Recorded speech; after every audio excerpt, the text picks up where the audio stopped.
স্বামীজি বলেছেন, সাহসী হওয়া মানে ভয় না পাওয়া নয়, বরং ভয়ের মধ্যেও সঠিক কাজটি করার শক্তি অর্জন করা। জীবনের পথে নানা বাধা, অনিশ্চয়তা ও ব্যর্থতা আসবেই, কিন্তু সাহসী মানুষ এই সবকে শেষ বলে মনে না করে শেখার সুযোগ হিসেবে গ্রহণ করে।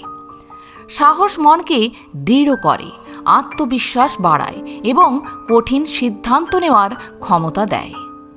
যখন কেউ সাহস নিয়ে এগিয়ে যায়, তখন সে নিজের সীমাবদ্ধতাকে চ্যালেঞ্জ করে এবং নতুন সম্ভাবনার দরজা খুলে দেয়।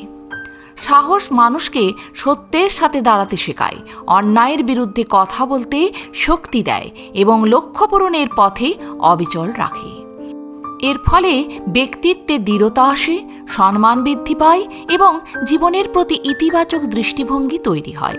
তাই সাহসী হওয়া মানে হঠকারিতা নয়, এটি হলো সচেতনভাবে ভয়কে নিয়ন্ত্রণ করে আত্মবিশ্বাস ও দৃঢ় সংকল্প নিয়ে সামনে এগিয়ে চলা, যা মানুষকে সফল, পরিণত ও অনুপ্রেরণাদায়ক করে তোলে। প্রণাম স্বামীজি। আজ এ পর্যন্তই। ভালো থাকবেন, সুস্থ থাকবেন। যদি ভিডিওটি ভালো লাগে একটা লাইক অবশ্যই করবেন। আর আপনি যদি নতুন এসে থাকেন আমার চ্যানেলটিকে সাবস্ক্রাইব করে বেল আইকনটি প্রেস করতে ভুলবেন না। সবার আগে বেলা 3টায় পৌঁছে যাবে আমার ভিডিওগুলি আপনার কাছে প্রতিদিন। ধন্যবাদ।